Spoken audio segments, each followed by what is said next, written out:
Hi hello S M क्रिएशनमध्ये सगळ्यांचं स्वागत आहे। तर चला आपण आज रेसिपी बनवणार आहोत। तर इथे मी घेतलेला आहे एक कांदा आणि टमाटर, 2-4 हिरव्या मिरच्या, कढीपत्ता आणि शेंगदाणे, लसूण असं बारीक दळून घेतलेलं आहे। इथे बघू शकता इथे आहे घेतली मी 1 वाटी मटकी घेतलेली आहे। ही मटकीला आपण छान धुवून घ्यायचे। तर चला आपण आता मटकीची भाजी कशी बनायची ते बघूयात। इथे मी गॅसवर कढई ठेवून घेतलेली आहे। कढई किंवा पातेलं ठेवून घ्यायचे। याच्यात 2 चमचे आपण तेल टाकून घेणार आहोत। तर 2 चमचे आपण तेल टाकून घ्यायचे। तेल तापू द्यायचं। तर तेल तापून झालेलं आहे। आपण अर्धा चमचा मोहरी टाकून घ्यायची आहे।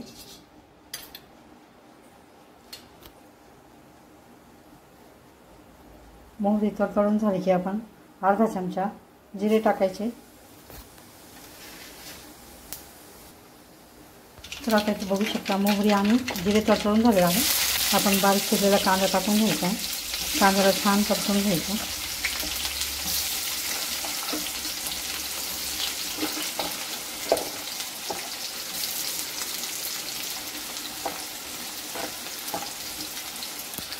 कांदा परतून झाला की आपण 2-4 हिरव्या मिरच्या टाकून घ्यायच्या आहे। 2-3 अशा बारीक कट करून घेतलेल्या आहे। इथे बघू शकता अशा पद्धतीने। आता हिरवी मिरची पण छान परतून घ्यायची आहे। हिरवी मिरची पण आणि कांदा आता छान इथे आपण आता कोथिंबीर कढीपत्ता टाकून घ्यायचा। इथे कढीपत्ता टाकून घेतला। कढीपत्त्याला पण छान असं मिक्स करून घ्यायचं। इथे मी एक छोटा टमाटा टाकलेला आहे। अशा पद्धतीने त्याला पण छान परतून घ्यायचं।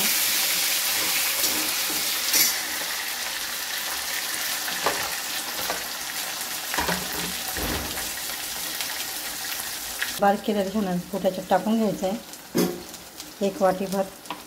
इथे बघू शकता त्याला पण छान असं परतून घ्यायचं आहे। फोडणीत कमी गॅस करायचा आहे की आपल्या शेंगदाण्याचा शिरा जळायला नाही पाहिजे, जळू नये म्हणून। आपण इथे आता शेंगदाण्याचं कूट टाकून घेतलेलं आहे, बघू शकता। आता याच्यामध्ये आपण मसाले टाकून घेणार आहोत। इथे टाकायचे आहे थोडी हळद, पाऊण चमचा हळद आणि 1 चमचा लाल तिखट आणि 1 चमचा पावडर, पाऊण चमचा धना पावडर, 1 चमचा लाल तिखट टाकून घेतलेला आहे। 1 चमचा टाकणार आहोत आपण अंबारी मसाला आणि अर्धा चमचा आपण काळा मसाला टाकणार आहोत, गरम काळा मसाला बघू शकतो। त्याला पण असं छान फोडणीमध्ये मिक्स करून घ्यायचं आहे अशा पद्धतीने ते बघू शकता। याच्यात आपण आता थोडंसं हे मसाले एकत्र होण्यासाठी थोडं पाणी टाकून घेणार आहोत।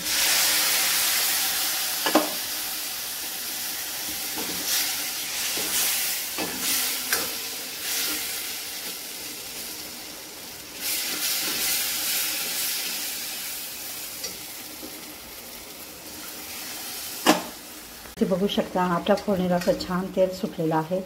इथे आपण थोडी कोथिंबीर पण टाकून घ्यायची वरून आणि आता इथे आपण मटकी पण टाकून घ्यायची, सगळी मटकी। अशी छान आपली मटकीची भाजी तयार होते। तर अशा पद्धतीची मटकीची भाजी तुम्ही पण नक्की करून बघा। जर माझे व्हिडिओ आवडत असतील तर लाईक करा, शेअर करा, चॅनलला सबस्क्राईब करा।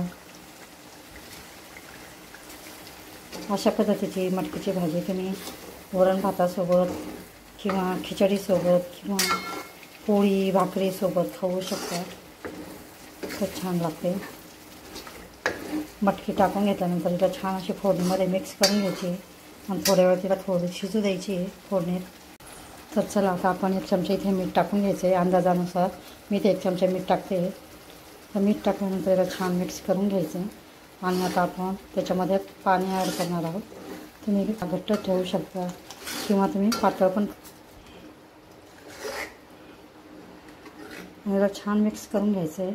आता याला 10-15-20 मिनटं चांगली शिजू द्यायची आहे, म्हणजे आपल्या रस्स्याची भाजी छान अशी तयार होते। तर इथे बघू शकता इथे बघू शकता आपल्या भाजीला अशी छान उकळी फुटलेली आहे। आपली भाजी अशी छान शिजून झालेली आहे। इथे बघू शकता एकदम आपण अशी मटकी थोडी दाबून बघायची आहे। अशी छान आपली मटकी शिजून तयार झालेली आहे। इथे बघू शकता तुम्ही पातळ घट्ट ठेवू शकता, वरून कोथिंबीर टाकायची आहे। अशी छान आपली मटकीची पातळ भाजी तयार होते. तर अशा पद्धतीची मटकीची भाजी तुम्ही पण नक्की तयार करून बघा. व्हिडिओ आवडल्यास, रेसिपी आवडल्यास लाईक करा, शेअर करा, चॅनल सबस्क्राईब करा. व्हिडिओ बघितल्याबद्दल धन्यवाद. मस्त खा आणि स्वस्थ राहा.